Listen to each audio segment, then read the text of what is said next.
Welcome to This Commerce Life. We are an unscripted podcast dedicated to small businesses and entrepreneurs in the retail and consumer packaged goods space in Canada and the United States. I am Phil Chang, co-host and co-founder. And I'm Kenny Vanucci, co-host and co-founder of This Commerce Life. Our love is the journey to retail, and our passion is sharing that with you every week. All right, so we're on our way to Trail from Nelson. We had a great store visit that you'll see on the YouTube channel at some point with Dirk from Kootenay Co-op. From Kootenay Co-op, and what a beautiful store that was. God, it's gorgeous. Yeah, absolutely gorgeous. You guys are going to hear this podcast tonight, and we're kind of doing tonight. Yeah, because today's Monday. Oh, today's Monday, so we're putting out this podcast, right? So I'm surprising Kenny, I think, even though we talked about it, but I don't remember. Anyway, so one of the things we wanted to talk about, you're going to hear two segments in here. One from Paul, who is Paul Peter's. Paul Clark is Peter's, your independent grocer's wine guy. He's a wine expert. I mean, we'll call Paul, I think, what he is. Paul's a wine connoisseur, a wine expert, and can really speak to wine, and specifically to the wines of the Okanagan. Yeah. Like, specifically to that for sure, right? Yeah. So you're going to hear from him, and then you're going to hear us, because we did have some time with Avi and Binne from Farming Karma, and it was a really nice visit. They have a brand new facility. We didn't do a lot of filming there, but we immediately got into the conversation of what's it called, the co-op? Well, BC Growers closing down, which was BC the cooperatives for fruit growers in the Okanagan, for many fruit growers to actually have a place to park. Well, right now it's apples we're all worried about, because that's the fall crop, right? So I think, and I think we want to put this out because it's very timely. In Kelowna, there's all these things that we think are misconceptions about Kelowna. So one is, we're up there, the weather wasn't amazing, but it wasn't very smoky. It was no smoke. Beautiful place There's to be. no smoke. There was no smoke. And so, this is a region that is amazing. This is a region that relies on tourism. It's stunning on the worst day that it's going to have. It's a beautiful, beautiful area. And it's an area that, because of the fires of the last 15 or 20 years, it's almost like you feel like you can bank on it being smoky in those areas, right? Yeah. And of course the media and everybody plays on that as well.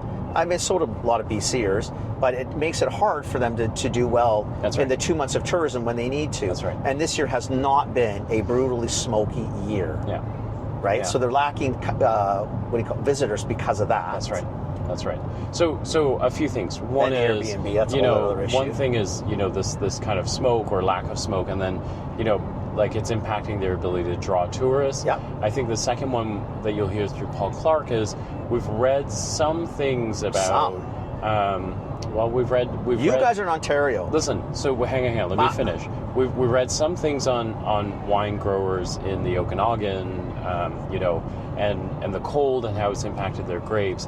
What we haven't read is a proper accounting of look, yes, their wine grapes are, their vines are affected, but in fact they have inventory. So I think it's just a what I was really getting to was, it's a misperception of the fact that there won't be any Okanagan wine, even though there will be. I think that's, so I think what the crux is this, is that they lost, I think the number's between 90 and 98% of the grapes. That's right. It's catastrophic. That's right. Right? So that part is all good in the hood. It is catastrophic. It's a big, big issue in that they lost all their grapevines. Yeah. That didn't mean they lost wine. Most of these guys have wines from last year, year before, as they age, etc. There's no shortage of wine. There may be next year and the year after a shortage of these year's wines because of the devastation. Right. But they're also going to mitigate that. They're trying to bring in grapes and juices from Washington State, Oregon State, California, which is what we used to do in the old days in BC wineries. Before the grapes were starting and we were developing a wine industry, that's what they would do. I'm assuming Niagara is probably the same. It's same in ideas, right? So I think, and the reason, we have scheduled a podcast that we were going to put out, but we happen to be up here, and then this was very timely. We just thought that this is a really good one to put out because, one, we're up here, and then two is you actually get to hear what the locals think of these things, right? Like, as one is, it's hurting them. Like even the BC growers thing, we've heard, hey, they went under, but I don't think they went under. anyone It really, no fruit. Yeah, No. but nobody actually understands what it means. Exactly. Right? So, and Binne and Avi will walk everybody through that much better. But there's been a few things, and then there were some changes of legislation in our province, which isn't really podcast, but we'll bring it up anyway. Yeah. The Airbnb changes in the interior and the lower mainland have actually hurt that too, right? So it's not like there's accommodations in the Okanagan, but without the Airbnb, it makes it a little more difficult because there's a lot less now, and it's at a premium, right? So I think the poor people are getting hit on all sides. People think there's no fruit. People think there's no wine. People think it's all smoke, and they got nowhere to stay. And none of them are true. But none of them are true, right?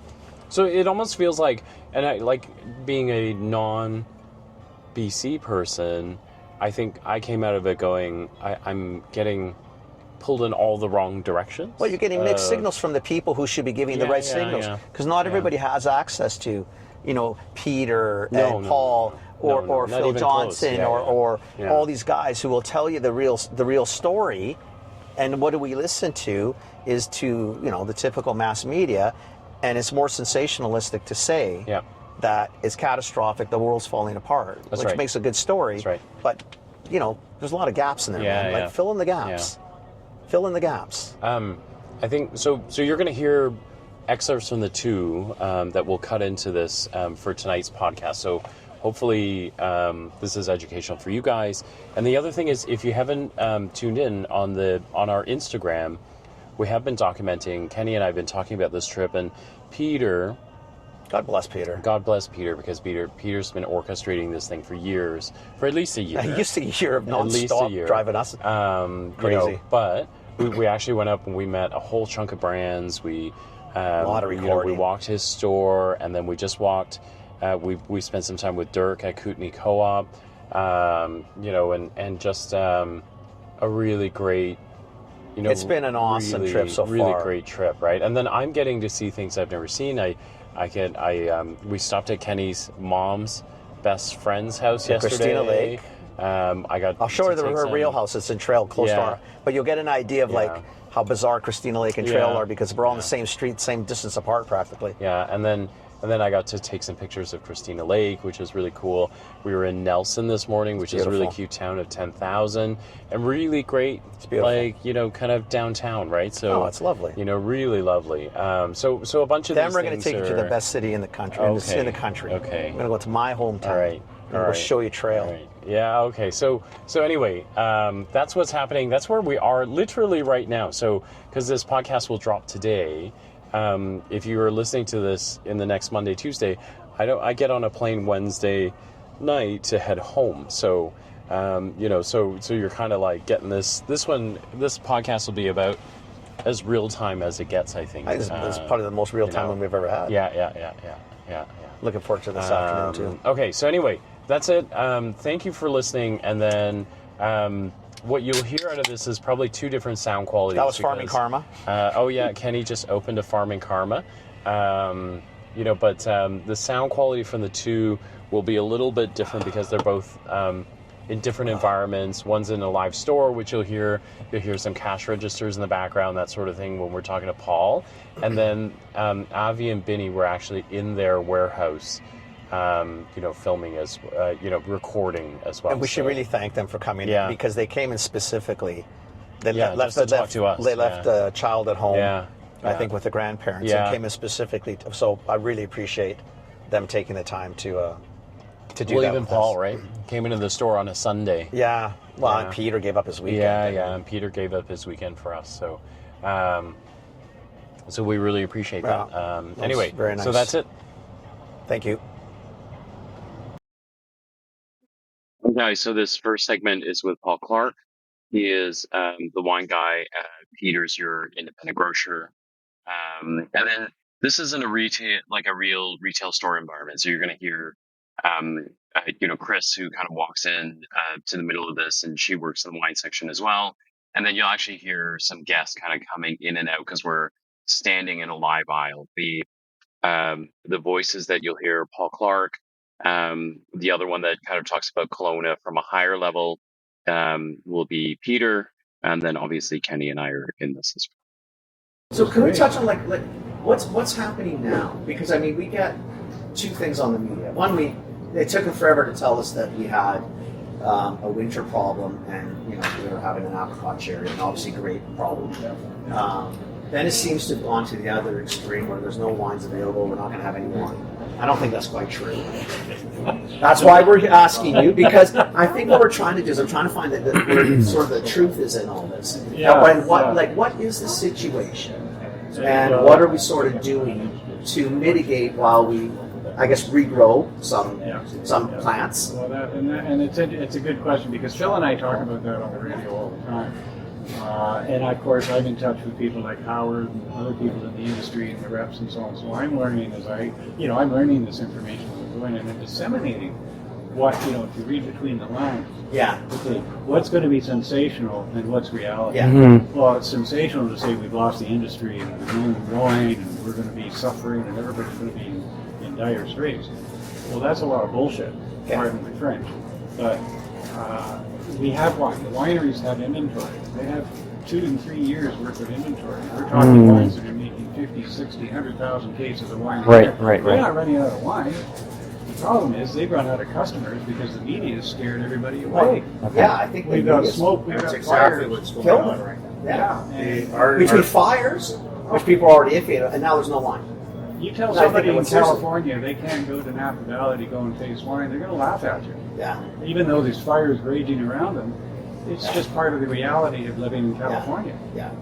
The other thing is the government and their ridiculous limits on housing and how people can use their own properties. It's killing the industry. It's killing our tourist industry. But it's not helping the Lower Mainland either. It's not helping the island. And it's not putting housing back into the market for rental, which is what this grand plan was. The reason people are doing this short term, they don't want long term. Yeah. They're looking to, and again, whatever policy that's a government issue, they can do whatever the hell they please. But if we don't like it, we got a chance to vote on it, whatever. But it doesn't help. It's all part and parcel, which is what's hurting our industry right now, which is tourism. Yeah. Our wineries survive on those 3 to 4 months. Key times. By the way, this is Chris. Hi, Chris. Hi. She's one of our amazing wine connoisseurs. Okay. Go ahead. Okay. Knows her, Yeah. She knows her stuff. Okay. And does a very good job. And she outworks Paul and I hands down. We're told that we shouldn't be messing with you. Yeah. Peter comes into the department when Chris and I are working together. He says, "Will you guys stop having fun?" Oh, yeah. Okay, Peter. Right. Yeah. They prefer if I I'll go on don't. that side, he stays on this side. Just talk over the top. Yeah. They prefer if I don't actually stalk anymore because I don't feel I'm quite straight enough. Well, if you're not facing the property, don't bother. Oh, I don't. Oh, face. seriously. I I've gave been up facing the facing store. yours. I'm walking. Hell, turn the bottles. I noticed you. You're walking down the alley. Yeah, Seriously, he's bring everywhere. Forward, Yeah. front face. English out, straight. Or if you're gonna go this way, then do all of it that way. Yeah. That's what I told you guys a long time ago. I always hired people better than me. That's the way to do it. That's the way to do it. Right? Okay, so Paul, back to this. So where is sort of the state then? So we're going into fall. We are going to have a limited run of this year's grapes because we've had the problem. Yeah. We're obviously going to have to replant or regrow. Which we're in the process of doing, yeah. And Okay. how long does that take? No worries. Well, we're talking No. probably 2 to 3 years Okay. before we start to get a crop off the existing vine. Right. But the vineyard managers have been very, very forthright. Actually, we're all very internationally connected. Right. So we're talking to people in Europe, we're talking to people in California, we're talking to people over on the East Coast. And so when we get cold winters like this, they can take the canes that are damaged or not so damaged, bury them back into the ground. So that'll create new shoots. Okay, there you go then. Okay. So that'll take a year. So Right. there's your first year. So you're going to start to see new growth in your vineyards. But you haven't had to pull out a whole 50-acre vineyard. Right. So it's just let Mother Nature do what she does. Mother Nature's amazing; she will recover. Yeah. The industry will recover, but in the interim, we're just going full circle. As I said earlier, we're going back to Washington State, California, and Oregon. We're going to buy their product. That's what we're doing anyway in the old days. So They're whatever. overproduction. Okay. There's wine sitting in warehouses all over the world that have no market. Right. Because everybody's been overproducing. In fact, in Australia, they're trying to get winemakers and vineyard growers out of the industry. We'll pay you to leave. To get out. Right. We That's don't hilarious. need your wine. We got enough of it to sell it. Mhm. It's like in '89 when they paid the farmers to pull their vines Exactly. and replant. And that's when we went from hybrid to vinifera, which are the grapes that we use to make Chardonnay, Merlot, and Cabernet Sauvignon. Okay. Those are the premium grapes. Okay. When I was in actually Castlegar doing a tasting for the Honorable David Lamb at the time, Governor General of British Columbia, I didn't think I had a job when I got back to Kelowna the next day. Because George and Trudy Heiss at Great Monthly State Winery had their winery up for sale. One of the first things Trudy asked me was, "Do you want to buy a winery?" I said, "No." Good morning. I No have worries. 3 kids. Yeah, I know. Kids. I can't even afford to, Yeah. do what I want. Yeah, At any rate, they kept it, and the industry developed. But that's when we had to start convincing and marketing the BC wines to the consumer to say, "Hey, we're making a good product here. Now we need you to believe in us and help us to market." And that's where DQA came in, the rules and the regulations that we set. And we set international standards as they do in France, Italy, Germany, everywhere else that makes wine. And so we modified their appellation rules and regulations To fit us, right, obviously. Yeah, so that's what they are. And we've done very well. For 35 years, we have a phenomenal wine industry, and we've proven it world over. Many times. Exactly, and it will come back. What did Dirty Laundry just win for their? They won their best. They won the top award for their Cellar Masters 2022 Gamay at the Spring Wine Festival this year, which Wow. is huge. And as I said earlier, with Howard winning the Chardonnay du Mont from France back in the early 90s, that's a huge feather in Howard's cap because that puts us on the map. Yeah. We're winning gold international awards for our wines. And He has a Howard wine- soon is a winemaker. He has a winery down in. Vanessa, yeah. Vanessa. That's nobody. His vineyard, actually, by the way, Vanessa got frozen out this year. So they're replacing all of the vineyards. But as Howard's told me, they're very fortunate because they have an owner that has very deep pockets. And he believes in the industry. And of course believes in Howard. I mean, he's a master winemaker. And so Howard's very much involved still. Although retired, you'd never know. I mean, I'm trying to retire, but Peter won't let me I don't go. think any of you got We're just going to get carried off. We're not going to retire either. Chris is going to push us out in a shopping cart one day. He's going to put us on a cart. Yeah, that's all. Yeah. Wheel us out. We'll be done. Lead you out by a little biscuit. Yeah, there you go. Maybe down to the nice couple cafe down there. Nice bottle of wine. Yeah. Let's go. Come on, let's go. Come on.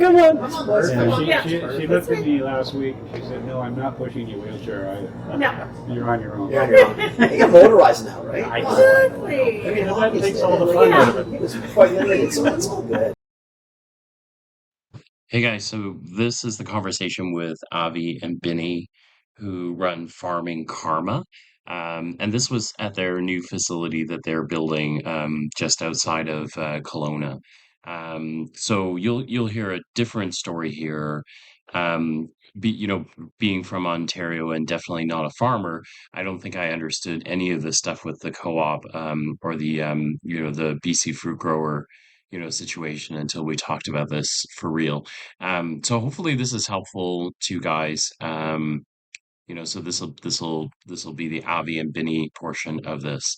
Thanks for listening.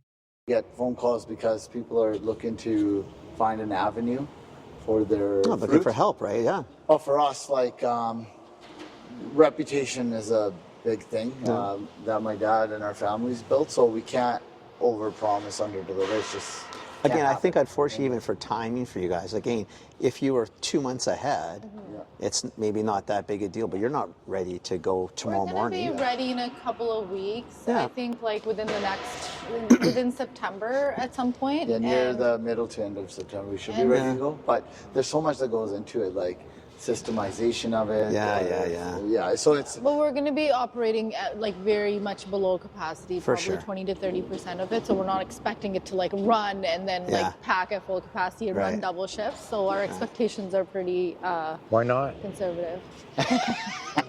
Because we have installed a line or two before and we know how it you know goes. what? You guys are right. If I could visualize it right now and it was already set up, then maybe we would have gone towards capacity.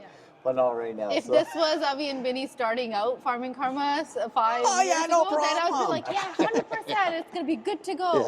Yeah, you learn quickly that those promises are shallow.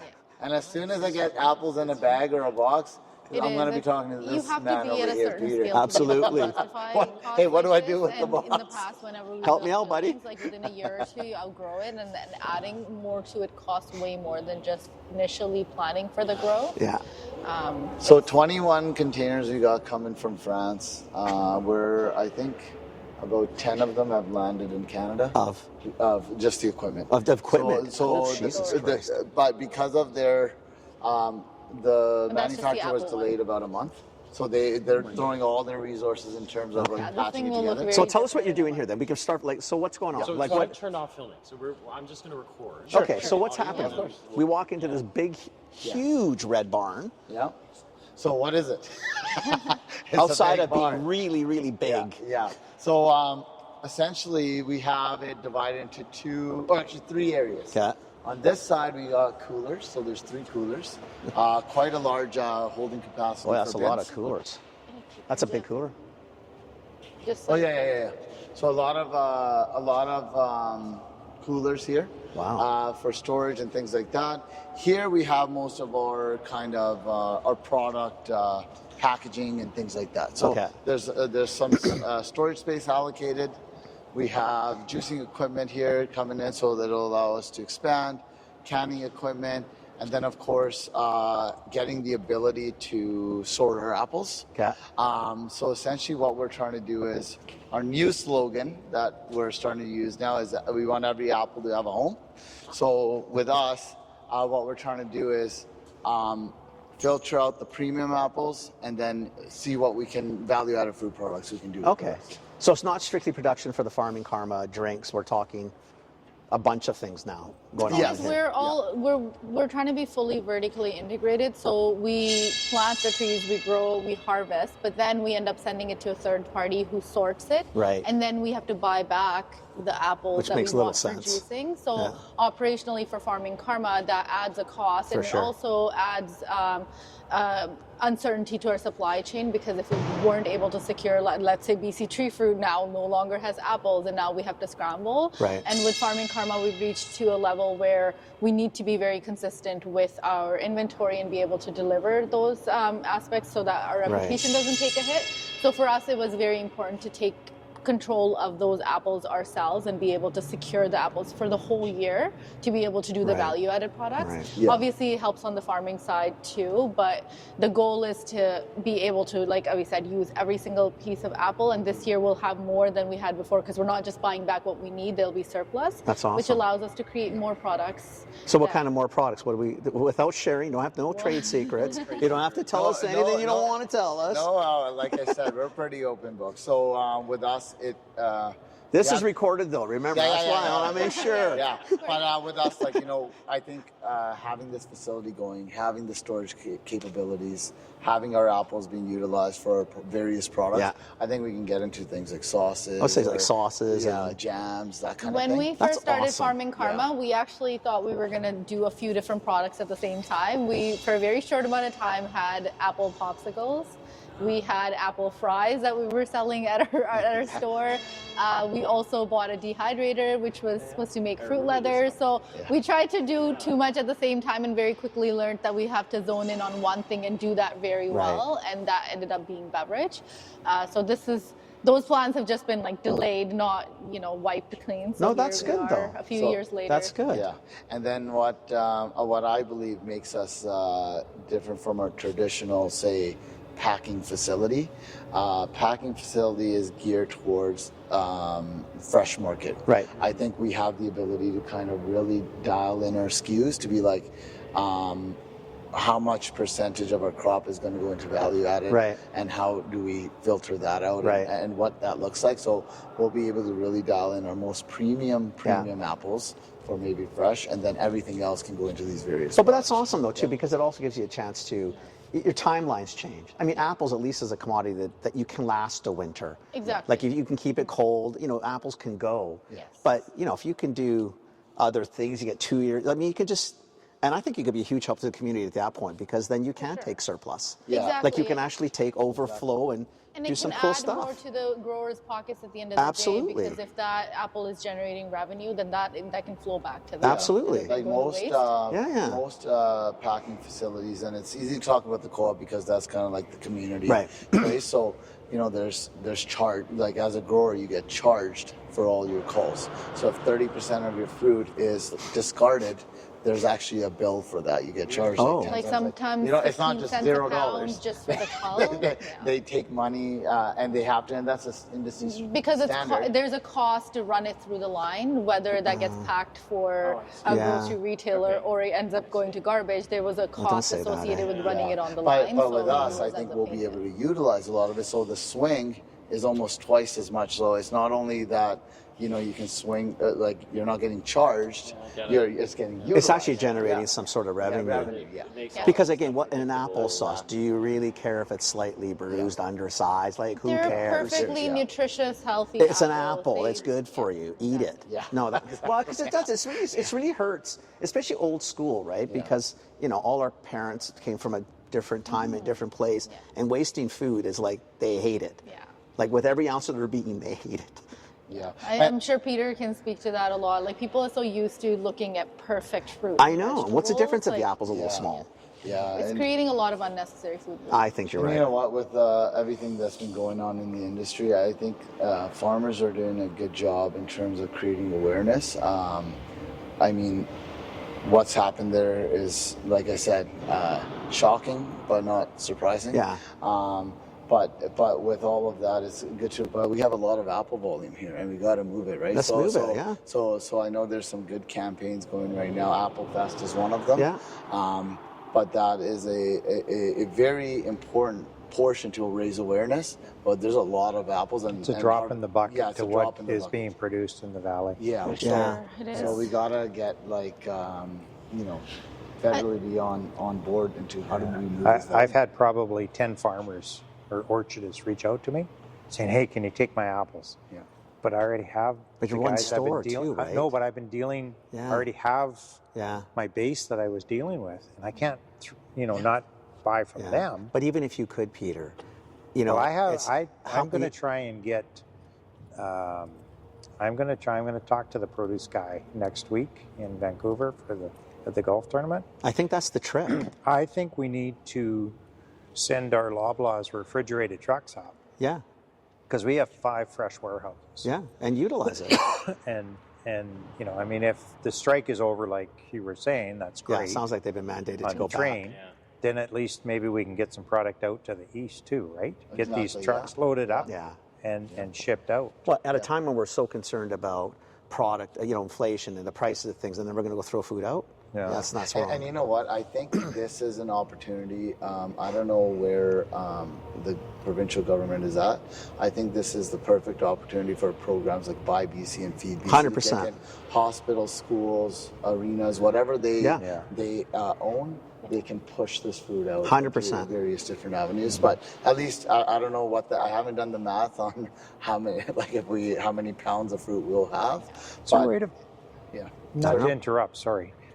Is there a way to find out the volume? Because it's a public company, can you find out the volume that the BC Tree. Like put through? I thought it was around 40 to 50,000 bins. So What they quoted that the farmers 50,000 were times estimating to 800. bring in this year was 30,000 40 million bins. pounds? That's what Okay. the initial That's a survey lot. said. I think last year they had about 60. That's a lot of product that now it just got in and that's in what essence they quoted as one of no the main home reasons per for why se. they had to shut down. You know, what are we gonna do with this? that's 8 million bags of So apples. That's a lot of drastically. bloody apples, Yeah, man. that's a lot of apples. And to have it go to 8 waste million. is I just disgraceful. don't understand where You know? 8 million it bags. wouldn't What's the be in the population of BC government's best interest to just fill in the shortfall, right? Like if they say, okay, we're down 10,000 bins, right? So, and that's why we have to do what we're doing. So they would be better to put a chunk of money into it, keep it going for a year, and then take the proper amount of time to run it and fix it, rather than just throwing your hands up and say, well, too bad, because it will be catastrophic. Yeah, it's just not. There's no win on that. To what? Do they understand what it actually means? Yes, they do, and they're afraid because they don't want to spend the money because the election is this year, right? But what they need to do is somebody needs to grab on and say, this is what we're going to do. You've got a 1-year moratorium of we're going to help you. We're going to get through this season, because it's not the 60 million that they're going to lose to the debt, but they're going to lose so many farmers, and we can't afford to lose any farmers right now. We need to be there to support them, because if we lose them, we don't get them back. Yeah. You know, it's like what I was trying to tell the city about the parking that they were doing, you know, putting in this bike lane, right? They put in a bike lane. They don't have any care that it costs me. I need to have 53 weeks in this year to make back what I lost, right? And they have no foresight to think of what's going to happen. Yep. This impact, we're going to wind up buying Wenatchee apples for the rest of our lives. Yep. Yeah. Because you don't see them missing any beats down there. Yeah. You know, I drive down there to play ball sometimes, and to just see it is it's amazing. Plus, you also Helicopters. think, Pierre, in an election year, of all the years, to do something for food, like I don't see any backlash potential. It's not a pipeline. We're not talking about, you know, something that might be controversial, building a new gas station that might people freak out. You're helping apple farmers, apple growers, food that's going to go to waste. You're going to feed ourselves. Come on. Yeah, I think Okanagan is built on this legacy of farming, and a big chunk of that is apples. But the awareness piece just isn't there. The government is now consulting farmers and, you know, having those conversations. But even if you talk to regular everyday folks here in the Okanagan, a lot of them are just so shocked that, you know, farmers are in trouble, and their returns have been terrible for years. We didn't know that in the Lower Mainland. We just assumed it's BC apples, peaches, pears, plums, apricot. Yeah, it's normal. Yeah. We always have it. So many what's farmers the big are deal? on like the verge every single year to say, is this even worth it anymore or not? I went to this Women in Agriculture conference in Calgary earlier this year, and a lot of the people there were saying that they're in farming because of passion of farming, because it's a legacy, it's because Right. they like that way of living. No farmers in it because it's making making money. a lot of money. But at the same time, we do need to incentivize farmers to 100%. continue growing, because the next generation isn't going to want to do any of this. So where does our food come from? Yeah. They're not going to know how to do No. it. Plus, where are we going to During get apples COVID, from? there Now was we got a this different big- country. Exactly. During COVID, there's this big call out for food security, that Yeah. we need to create more like local sustainability, so we don't need to outsource stuff when a big crisis like that happens. But then our actions are showing the opposite. Well, the right? opposite. You still go to the store and buy the cheapest apple Yeah. possible without thinking like, hey, am I supporting my local community or not? And I think that maybe we should do a big marketing push, and government could help with that as well, to say, why is it important to support local brands and local farmers and all But of I that? think nationally it would benefit. Like, so you guys are in apple season. Ontario's apple season doesn't happen for another 6 weeks or so, Well, right? Aren't we just the first very early match? This is early. type Yeah, thing right it's just now? starting What I'm already. saying is, Sunrise. Yeah. you know, Canadians, so outside of Vancouver or outside of BC, Okanagan apples, it's not necessarily a thing. Like Alberta would know about it. Ontarians don't know. Unless you've been to BC, you wouldn't know what an Okanagan apple is, right? We have Niagara, that's where we grow our stuff, right? Yeah. But we should be crossing those. It shouldn't be a border, right? Like that's what I'm saying. Well, it should be a federal place where you're getting if you that. guys, because if you guys have apples, we sure as hell could use them in Ontario. Like we pay probably higher prices than you do for apples right now. Like, Yeah. do you know what I mean? I think vice versa. Right? More Like, collaboration in the industry. I and also find I those also think that opportunities. if you look federally, they should do an analysis of how many apples we import. That is the first set of apples that we can distribute from That's right. from our country, right? Spread them out. But There's no reason an Ontarian shouldn't know what an Okanagan apple is, right? Yeah. Well, quite frankly, it sounds like in a lot of ways there's no reason we should probably be importing apples. We have probably more than enough apples for this country to manage. Why the hell are we worried about someone else's apples? And if you can get apples Just from get from there. Australia, I and need New to go with a Zealand, banana apple. I don't give a to shit. Yakima Ontario. apple. Who cares? Yeah. We got our own it's apples. so much easier for and us. sometimes I guess certain retailers, they want that stability to have that supply year long. But if there's any gaps in achieving that from Canada, that's where government can step in and kind of help facilitate that difference. No problem at that right? point, Yeah. right? But Yeah, at otherwise, that you point. should always be focusing on Yeah. this. Think about, you talk food security. Never mind COVID. Remember, we had 3 days of rain, and there was no access to the lower mainland. 2.5, 3 million people. You couldn't drive into the city of Vancouver unless you went through the States. How do you figure Parents were that? stuck in Vancouver during that 4 time. They went roads for a into the quick city, trip, and then they're they all were stuck closed. there. Think about that. Crazy, yeah. No rail, no cars. Like, what do we? I think one of the challenges is that the imported fruit is still cheaper on the shelf than the local fruit, and that's really a head scratcher, right? You wonder, and because the farmers are making less here than they are across the border, yet their fruit is cheaper than ours. Yeah. Code 4011. What's that in produce? Bananas.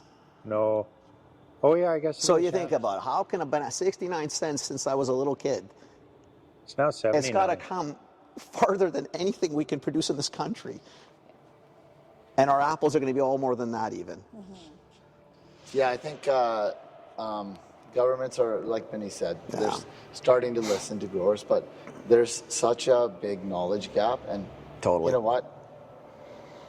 Unless they take the time to listen to people on the ground on how things are working, like, for example, there's a federal program called Agri-Stability, which is supposed to help you out if you have a bad year, but it's geared towards the prairies, right? Like, it doesn't work here because of the diverse crops. Right. So if you're a grower that has 3-4 different types of crops, Agri-Stability will never pay you out because they're all. You don't get to the level. You don't get to the level. It works for people that have a lot of acreage and one type of crop because it's easy to determine the averages canola. year over year. Yeah. But if I'm replanting every few years, which people here have to do to keep up with the new varieties and things, then your volume is already alternating every year. And so how do you calculate that formula? So that's one of the things BCFGA is advocating for, that a better formula that works for Okanagan. What's the drop dead rate or drop dead date for the biggest crop harvest of apples? Is it like the 15th of October? October, yeah, I was going to say 15th. October, that's when ambrosia season is. And that's the big one? Okay. Yeah. So but then what happens is there's going to be a lot of apples in the market. So packing houses or whoever's selling the apples, they'll cut. Yeah. So prices drop. There's no, it takes a little bit of time to explain, but there's no linear pressure to drive the price, to get a fair price back, because the farmer here gets kind of used as an insurance policy. So the seller doesn't really care that much. They just need to make the sale. Yeah. Because at the end of the day, farmers don't write invoices. They just get what's left over. So if everybody in the chain just, let's just make the sale, let's just make the sale, what's left over isn't very much. No. So, for example, I usually use the example of selling a beverage can. I pay for the raw ingredients. I know what the bottom line is. Otherwise, it wasn't even worth doing this. Right. So the thing is, there's a linear pressure for me to. I'll put pressure on to make my sale. Yeah. But then the other guy who bought it from me, they also have a pressure to be like, I bought it for $1. Yeah. And I got to sell it for this much. Otherwise, what was the point of doing Right. this? But when you don't, the primary producer, when they're not writing an invoice, that's a problem. You can't have that. You can't have. That's that a problem. So forward what's pressure. the pressure point? There isn't. There isn't one. So what's the difference? What I pay you? Yeah, it's just a hope and a promise for next year. Yeah. It'll be better But- next year. but this And that comes, doesn't it? So then the industry. hasn't since we started becoming farmers, Yeah. which But the promise still comes. Yeah. at So least something. the kicker here's the kicker. The industry standard was the cooperative, right? Yeah. So when you're a packer that's not part of the cooperative, you're doing your own thing, you need to play ball. Like if the cooperative is giving this many dollars or cents per pound, you need to match that. Yeah. Or beat it, right? Because then that's what lures a farmer to not use the cooperative. Right. But the thing is, that's not saying much because No. because their costs are so high. Their paperwork is out in the open. There's no Yeah. and they're doing the best that they can for growers. But if you're not hitting those market values, then it's not hard to beat that. But now we'll see how the industry reacts. Now that's eliminated. So the shield's gone. now there might be actually some real competition to kind of see how. one of the you biggest guys are challenges here is the controlled atmosphere rooms, which BC Tree Food had a lot of, and that's one of the things that we were, talking about. That if this was done in a way where farmers were consulted, or there was more of a period to decide what was going to happen with BC Tree Food, maybe that could have been on the table to say, keep your CAs on, and maybe farmers can rent it and put their bins in there. At least So we what can that- cold storage. We've Yes. got time. So what that allows is got extend the time. season for apples, and you can Exactly. still sell them into the new year Exactly. if there's better pricing. But right now, if there isn't any controlled atmosphere, like in cold storage, it'll last for a couple months, but you need CAs to extend the shelf life beyond that. So there's so much pressure to sell all the fruit before December hits. It's just the timing was so bad. But It's again, like- but that's when I still think, kind of what Peter said. That's when government needs to step in. Yeah. You don't have to save the whole thing. I get that there's complicated. We're not stupid. We understand it's complicated. I don't give a shit. Yeah. Like, figure that out. That's not our fucking problem. The problem we have is we got to put this stuff in fucking cold storage so it lasts. So just Exactly. leave those doors open. Some have a guard there, but let people put things inside and out, and close all the rest down. And if whatever happens to the paperwork, I don't care. But make it sensical. yeah. Like, at least protect the actual product for some time. Buy us time. Exactly. That's all And anybody's the grower asking. doesn't Buy care us about the time. courts. Doesn't matter. Doesn't I don't matter. care about any of that. Just like hoping the Too much assets money. up The for guy us to spent use, too yeah. much. The guy was a bad leader. Yeah. Who cares? Exactly. I don't Yeah, care. and that's what Yeah. really the farmers are protesting I don't about. I think blame they're them. having weekly protests just to say, give us clarity around the decision-making process, right? That they are the main stakeholders in BC Tree Fruit, and yes, the management could make decision in a situation like this, but was it done in the best way? Who made the decision? How did they get there? Like, at least they need to know that so that they can advocate for better outcomes Yeah. for themselves, because Next it came time. as a shocker, right? Right. Yeah. But that's still the next play. For now, open the door. Just let me put stuff in Yeah, the fridge. That's all I care. I'll sign wherever you want to say that to whoever you want to get that to happen, because it would relieve so much pressure. It's so much pressure, right? Because I can't imagine what farmers like. What do you do? I Some don't. farmers don't even have bins this year. Who owns? But what is? I don't even understand what that Who means. owns the You know what I building mean? right Like, now? we're sitting there Is at it the City co-op? Slickers Yeah. and thinking, how the hell did this happen? Exactly. And you're not surprised per Yeah. se, but Yeah. we're all thinking, what? Yeah. No, there's things that we're really surprised. Like the bins are owned by the cooperative, right? They're Yeah. assets. But there's farmers that don't have bins. So where are the because bins? They can't. There's nobody operating. Oh, we closed Bins that door aren't- too. Yeah. So the exactly. farmers would have to purchase the bins to be able to pick their fruit. But that's Which is not a heavy cost that investment. anybody budgeted for. And I was a commercial account manager for the agriculture market here for a few years. And I'll tell you, come like April, May, when the sprays start and the harvest season begins, no farmer has extra money. They always come scrambling to say, hey, we need to pay our workers. Like, can I have an emergency increase in the line of credit? Like, nobody has money sitting around to be like, this year I will buy extra bins to be able to pick my crop. So cash flow is the tightest this time Always, of the right? year. So not even having any containers to pick your fruit into. But the like, bins how are do you even there, start so why Where don't are we just the say, you bins? know what? How about we just IOU? They're, Take with some the bins and we'll worry Are about it they later. inside the building or outside the building? I think majority of them get stored outside. But I think they again, gave- when it comes to the banks, I think everything's just locked. He's It's thinking with of the a courts. raiding party. Cut the I think, locks, man. Let's go They put the bins gave in the farmers fields. an opportunity to buy the bins, is what I've heard. That there was a The price banks to did? it. No, well, the Or the co-op, I co-op? guess. But they already owned it. How can they resell it? Yeah. And you're reselling to the people who own it because the co-op is own owned it? by the people who own the co-op, which is all the growers. So just give me the I mean, bins the money back. would then go back to the co-op. So just Yeah. give me the bins. Yeah. I owe you. I'll pay you next year. Just give me the bins. Yeah, Mother Nature doesn't care about the court system. No, not at all. Yeah, they'll get their return after 2 years, but that's 2 seasons. So what's being said in the government right now about it? Government is attempting to help. I know that Premier Avi was in Penticton. I attended the event, and there were 5-6 things, steps in communication to help try and rectify this. It's not there. All of those things don't help growers in this very moment. Yeah, right now. But you know what? Over the other side of it, the flip side is I've been on the BCFGA for 4 years now. I've never seen this sort of response. Usually it's like we get brushed off, like whatever. Go away. Yeah. But what's happening deserves a response. So it's just a step. At the end of the day, it doesn't solve the goals So for farmers. basically, they're not going to do anything. As They're far putting as- on a show, but they're not doing anything. They're not going to accomplish. Unless what it what's is, needed. it's like, it's typical government. 'Cause we don't want to pick too hard on them in that they could do something.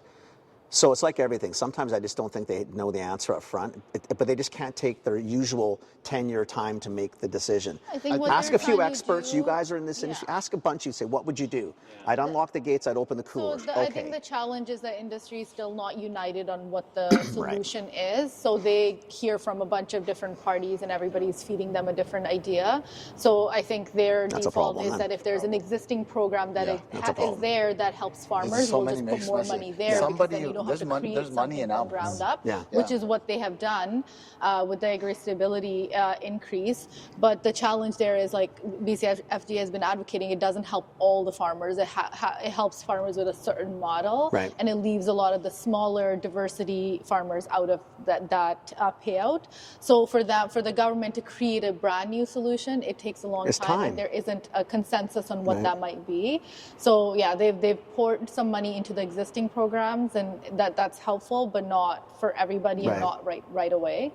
And that's just where It's we're hard. at. Government just doesn't move fast, right? And it's mixed messaging is a big thing. Yeah, I would bet. Believe it or not, there's some farmers that sign petitions and say farming's doing great, we don't need change. But there's money in apples. Clearly. There's money in apples, and the person that's winning will influence Yeah. their surroundings to say, go say this to government. Yeah. And a lot of the time it's just this mixed messaging, this split in the industry. It's like, but now I think with all these protests happening with farmers, it's becoming evident that there is a major Well, we're problem. talking about the Lower Mainland. Yeah. Trust me, we don't talk a lot of farming in the Lower Mainland. Yeah. I mean, It is really. a little bit sad that it took this for anybody to pay attention, but that's just how But that's things how it go works, a lot right? of the I mean, times, right? And exactly. things like ALR, like on paper, it's like, hey, we want to protect the land. We want agriculture to thrive, but you can't protect the land without protecting the farmer. There's no. There's I no- think yeah, the the connection challenge has right to now be. is that the cost of land is so high Oh, in the absolutely. Okanagan and the returns are so low that most people can't afford to just be farmers. Right. Again, drawing from a banking experience, most of the households had at least one of the two spouses that worked a full-time job, and usually even the farmer will have like a nighttime cab Yeah. driver job or something else to bring money into the orchard.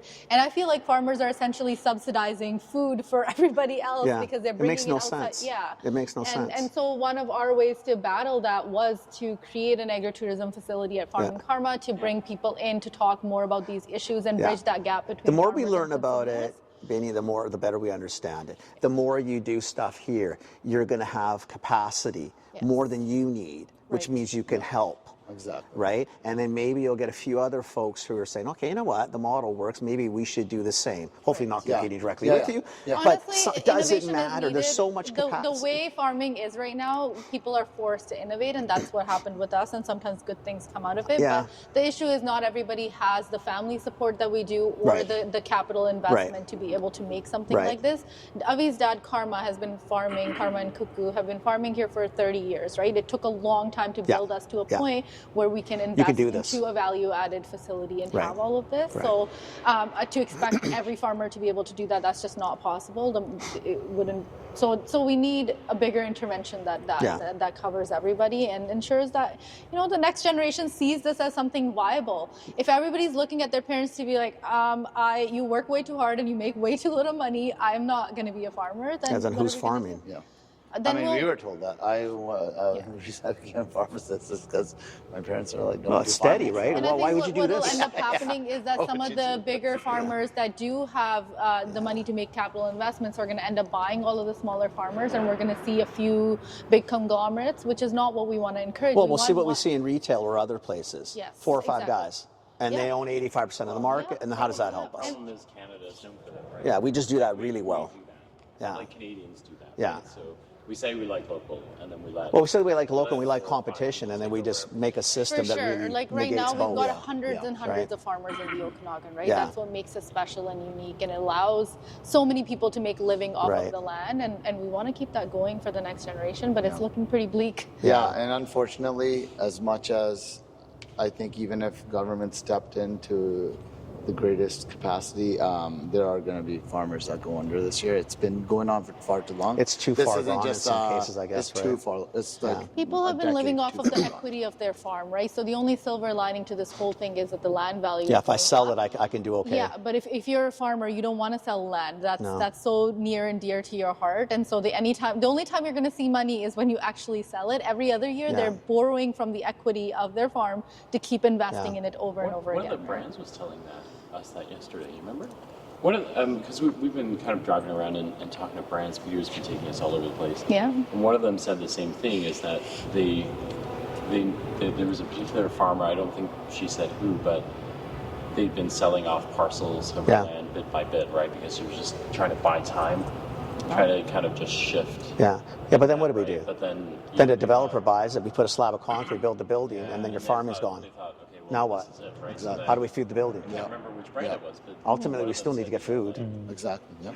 So if we don't go back and protect What's the the federal basics, saying? what do we And do? I've never seen so many wineries Not that I'm up aware for of. sale either. I So think it's winery was mostly the just one with the BC government. thing driving land prices up. Right? Yeah. Like, let's put a winery here. I just hope that you guys can do this and we were grow, talking about this last night too, 'cause we were and talking you about can how- take some of the we were talking- excess, we were at and maybe Rusty it'll show other people. Listen, you know what? If we were they can do it, talking maybe we about can. how- And you guys can help protect and some of that's the all small part ones. of And that's what the game yeah, is. that is the game. So lead the community, be the guy. Yeah. Be the Fires, family. apple And that's prices. we're staying tight-lipped just because of we want to make sure that we can deliver on what we Yeah, you don't want promise. to overpromise. So, 'Cause exactly, hopefully this that's won't. all Well, it is. make sure that you But tell them what you want I think edited we are out. on the right track. I think you're all doing the right things. You know what I mean? Yeah.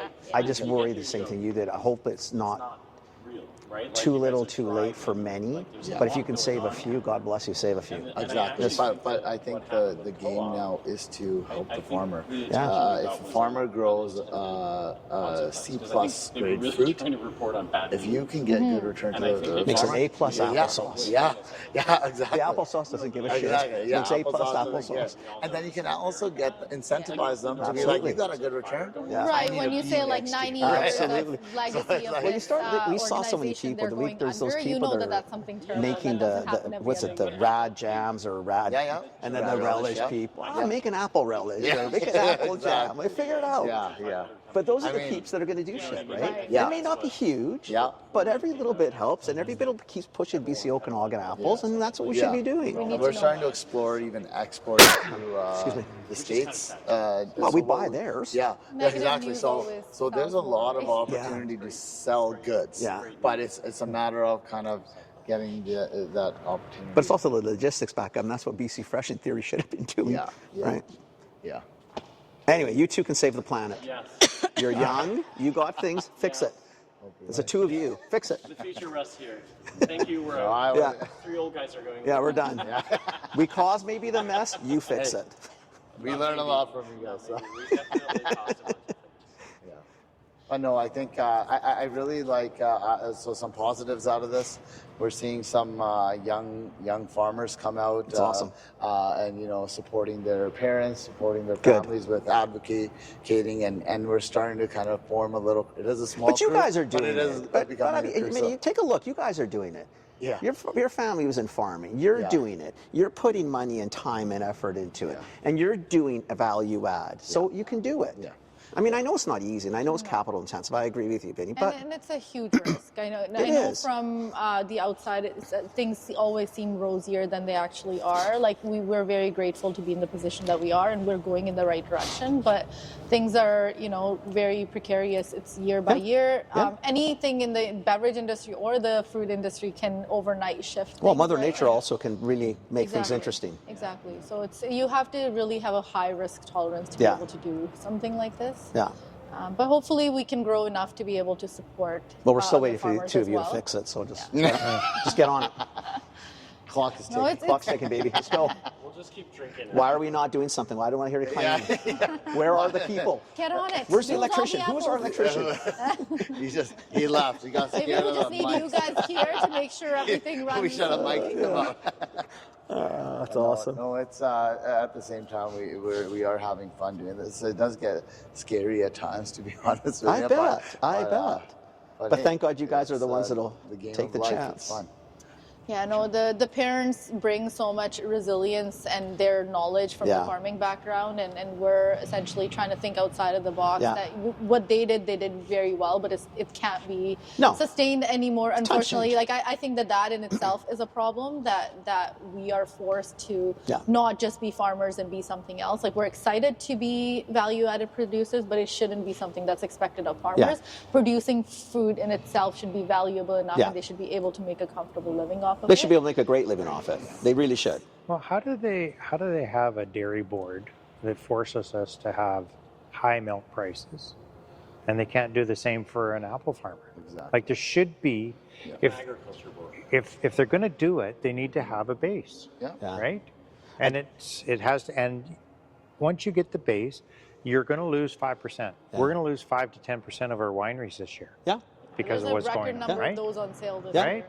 So you're going to lose somebody each year, and that we understand. Yeah, that's part, But there has unfortunately, to part be of a business to base. some degree. There has to be a base where it's viable. If we're asking you to grow us apples, produce fruit for us, there has to be a base where it works. Yeah, apples Because can't be lower than $1 a pound. Throw the number out. Who cares what the number is? Tell me what the lowest it can be, and that's what we pay. Yeah. the system that we have for like the dairy farmers are doing, they did 30, 40 years ago what you guys are doing today, which is banding together to try and protect what you're doing. Yeah. And this should have been done 20 years ago. Yeah. So that you have a base. If our society that we live in looks at, we accept boards, dairy boards. Well, cheese Canada, we board. seem to be okay with a lot of goofy Right? things, but So if they help sort of protect things, then I guess that's okay. If it protects You know? our farmers, Yeah. why wouldn't we have? I don't something? know. We protect our I remember when I was working on that farm for that year in dairy, the milk and cows, they were We protect covered. cheese that way. We have cheese quotas. Yeah. You can't, if we run out of cheese quota to buy Parmigiano from Italy, you don't get it. Yeah. There's no quota. There's no quota. Yeah. That means you have to buy some other else's cheese. I mean, there's got to be. I mean, nobody likes There it has per to be se, a but way there's to got to be a protect- better way to do it than this. This free for all, where you're going to get 5 cents a pound, and it costs you $3 a pound to make. I mean, you don't have to be a brain surgeon to figure out that's not long-term viable. Either you got to wipe out the boards that are existing, or you have to bring the farmer up to that level. Because there's a value to the farmer. and I what think they we need do. to put more value on our farmers and our food, Absolutely. and stop saying that we want local and the food supply chain needs to be fixed. Don't fuck the rhetoric. Like, do something. Stop Like, let's put buying- a plan in stop and buying make it, apples from the allowing States it to come in. $20 a pound and BC apples $1.50. You know why? Well, then we'll buy BC apples all day. Stop allowing shit. I sell apples right up until March at $1 a pound, because there was, now the person has died, so his wife is shutting it down this year. But they would bring me down a bin or two of and this long-term cold storage cold apples come storage, in. and they're dead. They didn't last quite as long, Yeah. but the customer loved them. We used to go to Grand Forks every winter, fall, and everybody buy potatoes. And because my dad had a big truck, he had the potatoes for, sometimes we'd buy 500 pounds, 600 pounds, and onions and apples. And they'd go into cold storage in houses and cellars, and you'd have potatoes, onions and apples until March. Right. It wasn't rocket science. I mean, we weren't farmers. We didn't know shit, but And we I knew think- things lasted if you kept it cold and dry. Exactly. Not And I rocket think the science. government needs to take lead on this. We should go. Yeah. Yeah. All right. You guys are on the schedule. We're Yeah. Gotta get next- to Nelson. We're heading back to the store. They have to pick up a few things, and then they are going to Nelson, and they're trying to get there in daylight. I want to show him the ride. He's So never been that- to the interior. Well, He's it's never been beautiful, here. Yeah. It's my first time in Kelowna. We've kind of messed him up Oh, already. wow. Yeah. He's thinking he's living in the And I wrong want, area. because Grand Forks, my mom, Christina Lake, we spent all our summers, trail. Well, we only